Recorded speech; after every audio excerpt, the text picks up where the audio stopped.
Good evening to you. Welcome to the all new 15 Red podcast with me, the original host, Scott McCarter, and I'm joined by my new excellent co host, Kelly Barker in London. Good evening, Kelly. Good evening, Scott. How are you? Hope you've had a good week. Very well so far. Of course, we're just over the international championship. Things and we winning that. You're going to take us through most of the final because I was busy on Sunday. But so, are you going to Yeah, take us through that? I will do. Yes, really tremendous week at the international. It's become one of my favourite tournaments, probably my favourite of the Chinese, and great to see Ding winning again. He was in a bit of trouble at 4-1 down in the final against Wei Klin. Chris was playing really well. I don't think he can. I think he'll think he lost it maybe in the afternoon session because he was 4-1 up and ended up trailing 5-4 at the break. But Ding really played well and showed his class in the evening. 10-7, I think it was in the end. And yeah, it's good to see Ding back in the winner's circle because he played well. And I think that quarter final against Kyron was just such a barnstormer. I think when he came through that was a big test, and we really thought then, oh, he's looking good here. Yes, I'm sort of getting rather 1990s vibes. I don't want to overdo it, but it does seem that if Tyron doesn't win it, he either goes deep or gets beaten by the eventual winner. So, Funnily enough, I was listening to Sean Murphy's podcast this morning, and he was saying similar. He says he's playing well, but just seems to be getting caught by whoever's in the final. So maybe there's a theme there. But I think no, I don't think it'll be much of a setback for Kyron too much, and I think he'll be good again this week. no, as you say, the match with Ding and Kyron was an absolute barnstormer in the quarterfinal. Marvelous. Uh, Good to see matches of proper length, by the way. You know, that's one of my bugbears, the lengths on the tour these days. But nonetheless, it was good to see best of 11s and multi-session semi-finals as well. Yes, I really enjoyed both semi-finals. I think, as you say, just to get best of 11 from the start of the tournament, even back at the qualifiers. Um, I mean, we talked about Zhu Si. He was Yeah, yeah, 5-1 down in the very first qualifier. Um, 165, and if it yeah. had been the very short sprints, he wouldn't have even been in the tournament and made a Extraordinary. 147 as well. Yes. So yeah, so a special mention for him this week. But like you say, the longer matches, best of 11s, the great quality, and then Tremendous. those longer semi-finals as well. I'm sure everyone enjoyed those. Tremendous. We should, of course, thank everyone for the tremendous reception we got last week. Uh, Absolutely, I think we're a bit blown away. Everybody's yeah, been so nice. I did wonder whether anyone might listen to us, but it seems there's a good. Well, we've had well over 200 views for last week's episode, so we're really pleased with that. And thanks everyone who's listened and for the kind comments. So and here's absolutely. to week two. Indeed, yes. Uh, by the way, before we move on from the international championship, because we'll come to the champion of champions in a moment, but I wanted to give the answer to last week's trivia question, which I will remind you was who was the first winner of the international championship? And of course, the international was first staged in 2012, and the first winner was the current world number one, Judd Trump. And he beat Robbo 10-8 in the final there. And I think it was Chengdu the first one was held in. I Uh, think you're right, Scott. Chengdu rings a bell because this Tremendous. this one this one's moved around a few times, hasn't it? So, It but yes, it has, was. yeah, I think it was Chengdu to start with. yeah. But that puts to bed you were what people were wondering about the trivia question from last week. And actually, Dave Hendon made the point in commentary during the week that it was as a result of that international championship win in 2012 that Judd Trump became world number one for the first time. So, Yeah. So happy memories for him of that tournament. yes, I'm sure he'll win it again one day. But, indeed, yes. yeah. Just so we'll move on to Bolton. From Nanjing to Bolton, there's a flight. Oh, they were saying we hope things got something of a direct flight. Touchdown in Yes, Bolton. yes. Oh dear me, that was extraordinary. But no, so we'll go through yesterday. If you take us through yesterday's group with Yes, Mark Allen, well, and then it I'll was a do really today's. yeah, it was a nice group to start with. Mark Allen in the afternoon against Igor Figueiredo, the Brazilian seniors champion. I really enjoyed that to start with. I like watching Igor. Yeah, But I think Mark's extra class came through 4-2. But yeah, it's a good game. I enjoyed that, and yeah, Mark would have felt a good workout there before yeah, before Jack Jones somewhat surprised Gary Wilson 4-2 yeah, to reach the group final. So yeah, then on to the evening, Mark Allen and Jack Jones. Jack played really well to go 3-0 up, but I think the turning point was when he didn't quite make it 4-0. no, he He'd should have have taken, done that. He should have yeah, done. I think he'd have taken 3-1 before it started.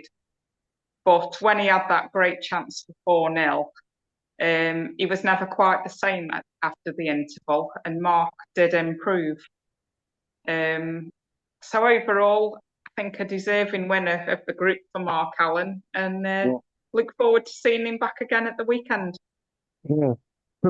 A good win for Mark. Obviously, I have a local interest in him, obviously, but it's not been the best of seasons for him, so it was good to see him get a decent workout. And also, Definitely. I wanted to ask your opinion of this. Is your opinion of Mark Allen's current playing style? Because Stephen Hendry keeps saying, I don't really enjoy watching him, but if it's winning trophies, you can't really argue with Well, you can't argue, and I wouldn't argue after what he's done in the last couple of years. The only question I have at this moment is he hasn't started the season too well, really. it. And I just wonder, should he adopt, should he go back to his natural attacking flair more? Because, that was so good to watch. And I know that mixing it up with a little bit more grinding has reaped its rewards. But when he isn't playing at his best, I don't think that B game will be enough to get him through against the very top players. I think his game's built on attack. Yes, I would agree with you there. You remember the World Semi-Final in 2023, where it was 17-15 at like, what was it, about 1 o'clock in the morning? It was a bit of Yeah, a I grind was all the way through that. So it was, he needs to sort of attack, but at the same time not lose the tactical nous that he's clearly learnt. I agree completely. And I think when he is playing someone like a Selby, like in that World semi-final, I think he's proved that he can mix it up with the best of them in that kind of game. But whereas Selby can then go through the gears and score 2 or 3 centuries on the spin, I do Yeah, wonder sometimes, does Mark Allen knock himself out of his best rhythm when he's played that more safety orientated game? yeah, yeah. It it is a difficult one, but he's in the semi-final, so we'll see who he plays and how he gets on later on. So I suppose, Absolutely. And I think any tournament with Mark Allen at the business end of it is a better tournament because he's great to watch when he is playing well and he's still got he's so he was only world number one a few months ago, so we can't say too much. But I think he'll be back is at his best at some point. It's just I think the trouble is there's so many players who have got a good general standard all the time now that if Mark or whoever it may be isn't quite at their best, I don't think the safety game relying on that is the way to go these days for anybody. yeah. I was like as well. So I think I mentioned on the last podcast, but one of the things I say, because there's so many tournaments these days, if you have a good week one week, but then don't follow it up immediately, your form can drop very, very quickly because there's nothing like playing matches. I agree, and I think you touched on it when we spoke previously. You said about Neil Robertson looked back to form, and he did play really well to win the English. But then we haven't really seen him since, and 3 or 4 tournaments passed by, and all of a sudden he's not looking in the best form again. But I think form is temporary, as we know, Yeah, and I think we can all be a bit fickle about it. I think he, in Neil Robertson's case, and Mark Allen, they've got so much to give, and I think just if you come up against a better player on the day, there's not a lot you can do. yeah. So it looks like those guys are not in the best form at the moment, but they're only one good match and one good week away, and you think they're flying again. So maybe this could be any of their week. Indeed, yeah. And of course, today we've had the two group semi-finals, I suppose, if you want to call them that, the last 16 matches, if we're thinking in knockout terms. For today's group, all world champions of one sort or another. We had Mark Williams, the three-time world professional champion, and the new ladies world champion, Bai Yu Lu, who played very well in patches, I thought. I mean, the 85 to take the second frame after Mark, an different start from Mark. Like he wasn't firing on all cylinders. I mean, we'll come to his opponent in the group final tonight and the record against him. We'll come to that in a minute. But like he will have to improve. And I think I don't mean to be rude to Di, but Mark definitely had a bit of a kinder draw than some people, I think. I agree. He could have had it tougher. Although to buy you lose credit, I think she she was only a few pots here and there from making it a very tough match for Mark. And Yeah, I think she is definitely one. I mean, I watched when she won the Ladies World Championship. I think that was streamed on YouTube, and it was, yeah. she played so very well. I was really impressed with her, and I really think, given time and get used to the surroundings and a bit of experience, I still think she could do something on the main tour. Today wasn't her day, but I think even though she lost quite comfortably in the end, I think playing on that big stage with a good audience and all eyes on the main table, it'll do her good. I think because she's only probably really had qualifying matches on the whole to go at. So hopefully there's more to come from her. Just get that bit of experience because she's a very good player. Yes, very much so. And I mean, as I say, that 85 clearance and 3 and 2 certainly shows that she can play. But then, of course, we come to extraordinary match because you don't often get in the early rounds of tournaments two consecutive years world champions playing each other. So we had Luca Brazil and Kyron Wilson. And I've said from the moment Kyron won the world championship in the spring, or from the moment this season started, rather, what contrast in their not only their fortunes, but their application as world champion. Like, I may be a bit harsh here, but I think Luca's attitude has, well, to be quite honest, stunk. He was awful, really. Well, do you know what? Last summer, after he'd won the Worlds, I let him off kind of for his, carefree attitude because he'd just won the biggest tournament there was. He'd climbed the mountain at Sheffield, and who wouldn't want to go off and celebrate? Um, but the celebrations just became longer and longer, and the snooker started to suffer. And Well, even over 12 months on now, he's not in the mindset. And I think it's such a shame because he's but such a good player. I love yeah, watching him play. yeah. Now he's talking about doing the Ironman and all this. I mean, he's got the rest of his life to do whatever he wants, but you only get a certain amount of years in your prime at the snooker world. And I just think it would be a crying shame if he doesn't apply himself and ends up not winning anything again, because that's Well, the way he's going. He could well be off the tour if he doesn't pull his socks up.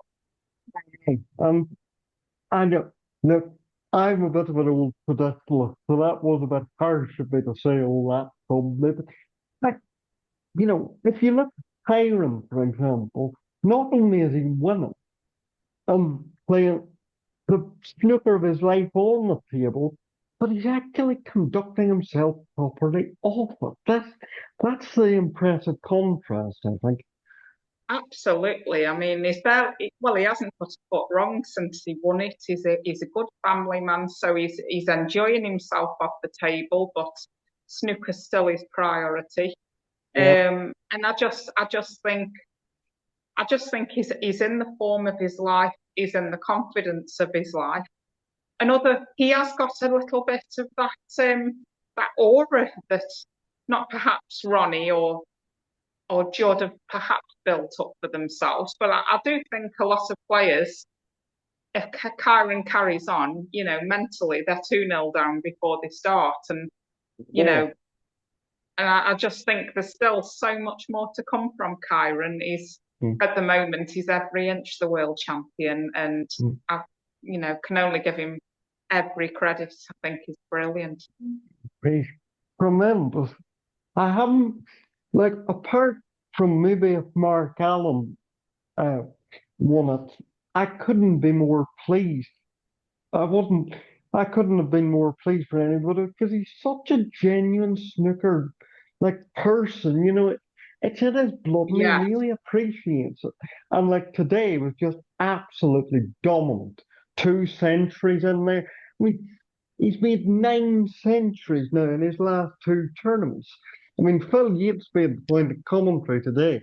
Like, he lost in the quarter final of the international to Ding, but he still made 7 centuries.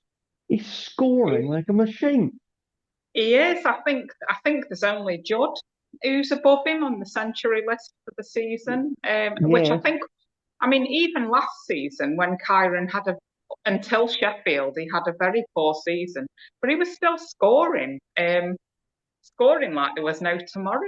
And I think he's still finished second on the century list. So mm, it's yeah, an area of his game he's improved so much over the last couple of seasons. And yeah, his cue ball control used to yeah. be thought of as one of his weaknesses, but not anymore. He's scoring as good and if not better than most. Yeah. Which brings us to the group final, which begins in 10 minutes' time. So we will get out of your hair so you can go and watch that in due course. But Yes, looking forward to that one. I do have one other thing I wanted to mention to you, Scott. I don't know if you've been following the Q Tour in recent times. I, Um, ha- I saw bits of it, yeah. but we've now got Zhao Xing um, which, you know, he's going to be a love him or hate him character when he comes back. He's looking good for the main tour last year because he's now won back-to-back Q Tour events and made a 147 in the two events as well. So he's Yeah, far too good for that level. And he's got a place in the UK Championship qualifiers next week. yeah. Depending on who he plays, how do you see him getting on? Well, depending on who he plays, on the evidence of what he's been doing, he should get through, I think. Like, depending on how things go. As for how he will be received, sorry, that was my sister in the road there. Um, uh, as for how he will be received, it'll be a mixed bag, clearly. I think he was one of the younger ones that was led astray. So I'm inclined to be slightly more lenient towards him than say, Wembo or something about other, you know, the I think ringleaders of so where too. I mean, when it all came out about what had happened, I was very, very upset. I Mainly remember because you were devastated, weren't you? I was actually, because he was one of my favourite young players, and he's so good, and to see him sort of get dragged down the wrong path. Um, I'm not saying I 100% forgive him now, but he did do the least of the offence compared to others. Yeah, Um, yeah. and I just want us to see that talent again. He'd have to win, if he's to get through to York, he'll have to win 4 matches in Leicester Oh, next week. So, four best of 11s, then. So, all oh best of dear. 11s, yes. So, Yeah, do you know what? I think he'll generate a lot of interest, I'm sure. he will do. Uh, well, just on the Williams Wilson match, which is they will give you good time to go and watch in a moment. But I should point out that the head-to-head is not terribly favourable for the three-time world champion. It's actually 7-0 to I Kyron. was just, So I was just going to say, Scott, that not favourable is putting it mildly. yes, I was trying to say that we'll have had some sort of chance, but on the evidence of both matches this afternoon, I don't think so, to be perfectly honest. I would say probably 6-2 Kyron, and that's being Oh, generous, I think. really? Well, Yeah, I'm a great yeah. fan of Mark Williams over the years. I'm gonna be a bit more optimistic, but I am gonna say Kyron 6-4. Yeah, that would appear to be correct, or would appear to be reasonable, I should say. Um, on the trivia question for this week, you think this is a bit of a barnstormer I've got, but we'll see what the listeners think. Who was the first player to make a maximum in the Champion of Champions? Now, bear in mind, of course, that the Champion of Champions is a very sort of limited field, relatively short number of matches, and so on. So, who was the first player to make a maximum? And Well, we'll we'll yes, uh, we'll give you the answer to that next week. yes, we'll look forward to it. Yeah. So we've given you our predictions. Just finally, who do you think is going to win the Champion of Champions then? Um, it's a tough one.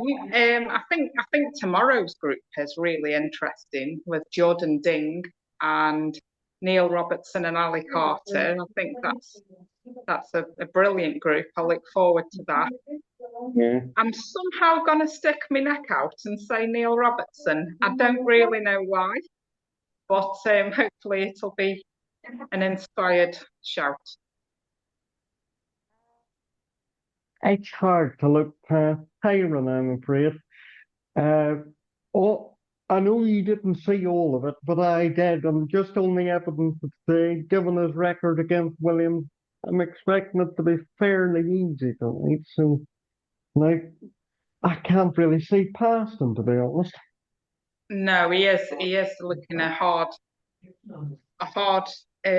man to stop at the moment. But Mm.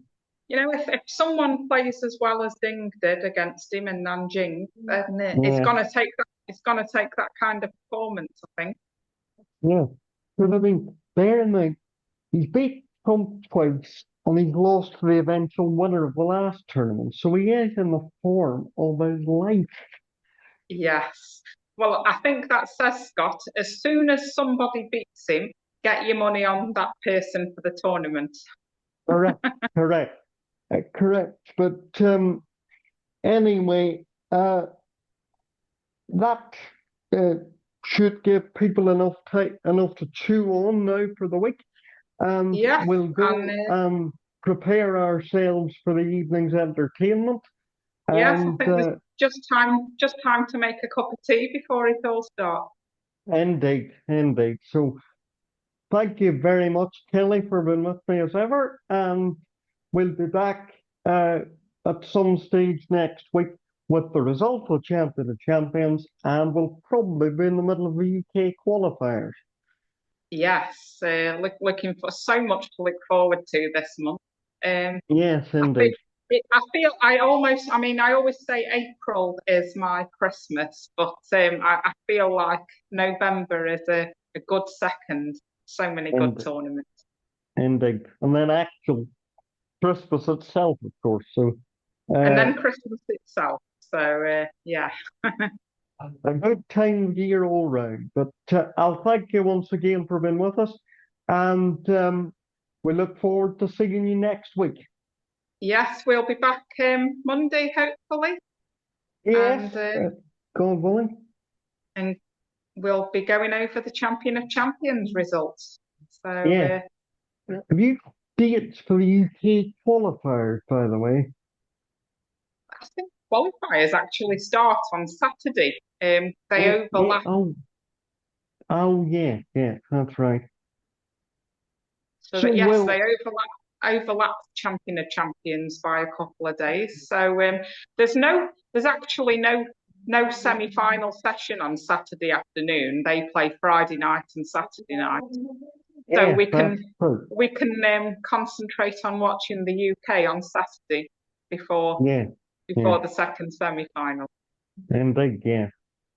Right, with that, we'll Right, uh, see you next week then. I'll see you soon. Take care, Scott. Enjoy the Thank, snooker. thank you very much indeed. Okay then. Bye everyone. Bye.